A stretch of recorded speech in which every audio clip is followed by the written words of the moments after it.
Hello दोस्तों, कैसे हैं आप सब। कैसा है मेरा यूट्यूब परिवार। मैं advocate Shadab Mansuri, district court Haridwar Uttarakhand से। आज एक मेरे सब्सक्राइबर ने पूछा कि सर एक नोटिस पे आप वीडियो बनाइए, उसका पूरी डिटेल में बनाइए कि सर वो नोटिस से क्या नुकसान है, क्या हमें फ़ायदा है, हमें कैसे बचना है और उस नोटिस का कैसे जवाब देना है और हमें टेंशन लेनी है नहीं लेनी है। सर उस नोटिस में एक वीडियो बनाइए। तो आज उसी बारे में आज मैं एक वीडियो बनाने वाला हूँ कि जैसे कि नोटिस है, अगर आपके पास कोई नोटिस आता है तो उसका क्या करना चाहिए, उसे कैसे हैंडल करना चाहिए और किस चीज़ का नोटिस है आप कैसे बार बता सकते हैं, इसे इग्नोर करना चाहिए नहीं करना चाहिए। आज इसी टॉपिक पर हम वीडियो में बात करने वाले हैं दोस्तों। अगर आप मेरे चैनल पे नए हैं तो उसको सब्सक्राइब कर दें और बेल आइकन को ऑन कर दें, जिससे वीडियो का नोटिफिकेशन आपका वीडियो पर आता रहे। तो सर जैसे आप कोई लोन लेते हैं, कोई अनसिक्योर लोन ले लेते हैं, पर्सनल लोन ले लेते हैं, वो बैंक का पर्सनल लोन होता है, क्रेडिट कार्ड यूज़ कर लिया, वो लोन ले लेते हैं और उसमें आप 3 महीने ईएमआई नहीं दे पाते हैं। तो 3 महीने ईएमआई नहीं दे पाते हैं तो एक नोटिस आपके पास आ जाता है कुछ इस तरह का।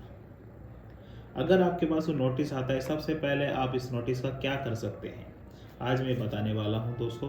इसको सही से देखते रहे, वीडियो को बिल्कुल भी स्किप ना करें।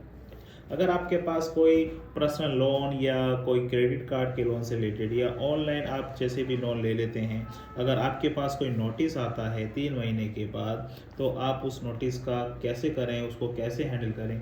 उसको नोटिस को लिए और उसे जला दीजिए, उसे डिस्ट्रॉय कर दीजिए। क्योंकि मेरा कहने का मतलब ये है कि इस नोटिस से घबराने की कोई ज़रूरत नहीं है। क्योंकि जब नोटिस आता है तो उसमें लिखी बातें कि आप परेशान हो जाते हैं, उसमें लिखे अमाउंट से बढ़कर आपको देना होता है, ये परेशान हो जाते हैं। तो आप इस चीज़ से निश्चिंत रहे, से कोई भी ऐसा आपको कुछ देने की ज़रूरत नहीं है, ना डरने की ज़रूरत है। इस नोटिस से कुछ भी नहीं है। क्या हद से ज़्यादा क्या कर सकते हैं नोटिस वाले। जब कोई बैंक या एनबीसी कंपनी आपको कोई नोटिस भेजती है, तो आप अगर आप कोई लोन लिया, आपने कोई लोन लिया और आप किसी कारणवश उसको पैसे नहीं दे पाए, आपने शेयर मार्केट में पैसा लगाया, वो लॉस हो गया, आपकी कोई आर्थिक स्थिति खराब हो गई, आपने वहाँ पैसा लगा दिया, आपका वो खराब हो गया, आपकी कोई हॉस्पिटल में कोई एडमिट हो गया, आपने वहाँ पैसा दे दिया, वहाँ ख़त्म हो गया, आप पर कोई काम Stop battery charging. इसमें आप क्या करते हैं कि आप पर एक एक्शन होता है। तो 3 महीने बाद ये नोटिस आता है और ये नोटिस बंद नहीं होंगे। आप इस तरह ही डिस्ट्रॉय कर दें इस नोटिसों को, कोई भी आपका कुछ नहीं उगाड़ सकता, ना आपको कोई जेल भेज सकता है, ना आप पे कोई लीगल एक्शन लिया जा सकता है, आप पर कुछ भी नहीं किया जा सकता। तो इस सबसे पहले आप डरना छोड़ दें अनसिक्योर लोन में। अच्छा, फिर क्या होता है, बैंक एनबीसी बैंक कैसे रिकवर करती है ये पर्सनल लोन, ये अनसिक्योर लोन।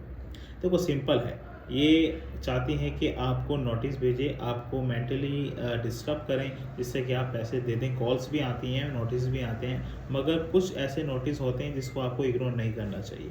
जैसे आर्बिट्रेशन का नोटिस होता है और एक उसका फाइनल डिमांड का नोटिस होता है। आपको इनको इग्नोर नहीं करना चाहिए और इनका जवाब देना चाहिए। अगर आपके कोई कंडीशंस में सेम आती है, जैसे शेयर मार्केट में लॉस, हॉस्पिटल में, या आपका काम ख़त्म हो गया, आपके पास पैसे नहीं है, तो आप इस नोटिस का भी जवाब दे सकते हैं कि मेरा कोई काम नहीं चल रहा है, मैंने शेयर मार्केट में पैसा लगाया था उसमें डूब गया है, मैंने घर में कोई तबीयत ख़राब हो गई थी वहाँ मैंने पैसा लगा दिया है, वहाँ डूब चुका गया, मैं पैसे नहीं भर पा रहा हूँ। आप दे सकते हैं। मगर अगर आप इस नोटिस का जवाब भी नहीं देना चाहते तो कोई घबराने की बात नहीं है, आपके साथ कोई भी कुछ गलत कदम नहीं हो सकता है। फिर बैंक और एनपीसी कंपनी ये कैसे रिकवर करती है, क्या कोर्ट से आपके पास कोई नोटिस आएगा या कोर्ट से कोई कार्रवाई हो सकती है आपके ऊपर, आज इस बारे में हम बताने वाले हैं दोस्तों। उसको वीडियो को बिल्कुल स्किप ना करें। कोर्ट से कैसे आप पर कार्रवाई की जा सकती है। 1.5 2 साल बाद हो सकता है कि कोर्ट की प्रोसीडिंग स्टार्ट हो जाए, आप पे कोई नोटिस आ जाए। मगर अगर लोन 5 से 10 लाख, 15 लाख, 20 लाख का है तो शायद कोर्ट में कंपनी जा सकती है, वरना नहीं जाएगी। इसका एक रीज़न है कि कंपनी को आदेश कराने के लिए इतना समय लग जाता है। तो वो क्यों 1 लाख रुपए का इतना समय कोर्ट में लगाएगी। इस वजह से वो अनसिक्योर को सेटलमेंट के लिए आपसे प्रोसीड करती है कि आप सेटलमेंट कर लीजिए और जो भी पैसा हो जाए वो उनका फ़ायदा में आता है। वरना वही 1.5-2 साल, फिर कोर्ट का आदेश, फिर आपका आपत्ति, तो वही 3-4 साल लग जाते हैं जो एनबीएफसी कंपनियां बैंक नहीं चाहती है, इसलिए वो कोर्ट का रुख नहीं अपनाती है। अगर 1% आपके साथ कोई कोर्ट का नोटिस आ जाता है 1.5-2 साल बाद, तो भी आपको घबराने की ज़रूरत नहीं है। एक तो उसमें सेम डे ज़मानत हो जाती है और आपको हाजिर होना पड़ता है, इससे ज़्यादा आपका कोई कुछ नहीं बिगड़ता है। इसलिए बैंक ये भी देखती है कि यार उनका कुछ नहीं बिगड़ेगा तो सेटलमेंट पे ही क्यों ना जोर दिया जाए।